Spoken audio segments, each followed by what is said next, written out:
بسم اللہ الرحمن الرحیم۔ ناظرین السلام علیکم۔ نیوز چینل کھاریاں گزٹ میں ہوں گل بخشان۔ پیش خدمت ہے آج کا کالم بعنوان پریس کلب جلال پور جٹا میں جشن آزادی کی تقریب۔ ناظرین، پریس کلب جلال پور جٹا کے زیر اہتمام جشن آزادی کے شاندار پروگرام کے حوالے سے پریس ریلیز میں لکھتے ہیں کہ جشن آزادی کی اس تقریب میں شہر بھر کے سیاسی، سماجی، مذہبی، تاجر برادری اور گجرات کی صحافی برادری شریک تھی۔ جشن آزادی کی قومی تقریب میں ڈپٹی کمشنر نور العین قریشی کو شرکت کی خصوصی دعوت دی گئی تھی، لیکن وہ محکمانہ مصروفیات سے وقت نہیں نکال سکے۔ البتہ اس تقریب میں ڈپٹی کمشنر کی ہدایت پر ضلعی انفارمیشن آفیسر عثمان سندھو اور میونسپل کمیٹی کے چیف آفیسر خاور جاوید گجر خصوصی طور پر شریک تھے۔ معزز مہمانوں کے تشریف آوری پر کلب کے صدر محمد ایوب بٹ نے خاور جاوید گجر کو گلدستہ پیش کرتے ہوئے ان کا پرتپاک استقبال کیا۔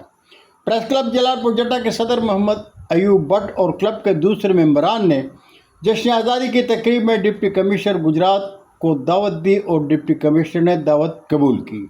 اگر وہ تقریب میں مصروفیات کی وجہ سے تشریف نہ لا سکیں تو اس پر پریس کلب کے مخالفین کا بغلے بجانا انہیں زیب نہیں دیتا، بلکہ انہیں اپنے گریبان میں دیکھنا چاہیے کہ گجرات پریس کلب اور ان کے اتحادیوں کا انتظامیہ کی خبروں کا بائیکاٹ اور ریاست کے افسران اعلیٰ کے تبادلے کے لیے ڈیڈ لائن دینا صحافتی قدروں کی توہین ہی نہیں، گجرات پریس کلب کے وقار کو مجروح کرنے کے مترادف ہے۔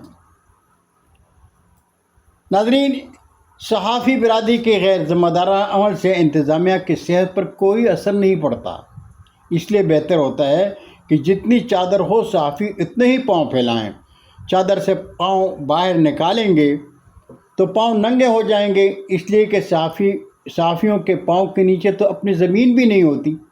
جہاں تک گجرات کے صحافیوں کے خلاف مقدمات درج ہونے کی بات ہے تو اگر ہم صحافی کار سرکار میں مداخلت کریں گے تو لازم ہے ہمارے خلاف مقدمات درج بھی ہوں گے۔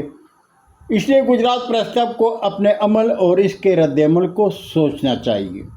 اگر ہم 10 صحافی انتظامیہ کے مخالف ہوں گے تو 20 انتظامیہ کے حمایتی بھی ہوں گے، اس لیے کہ ہم صحافی حضرات ذاتی مفادات اور اختلافات کی وجہ سے مختلف گروپوں اور طبقوں میں تقسیم ہیں۔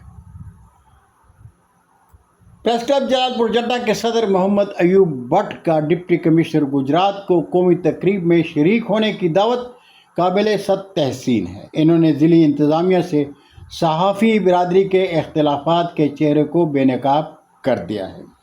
بہت شکریہ ناظرین، یہ تھا آج کا مختصر سا کالم۔ زندگی نے ساتھ دیا تو برقی رابطے میں انشاءاللہ پھر ملاقات ہوگی۔ جاتے جاتے درخواست ضرور کروں گا کہ میرے چینل کو سبسکرائب کریں، دوستوں کے ساتھ شیئر کریں اور چینل کی گھنٹی ضرور بجائے۔ اللہ ہم سب کے پاکستان کا حامی و ناصر ہو۔ جشن آزادی مبارک۔ پاکستان زندہ باد۔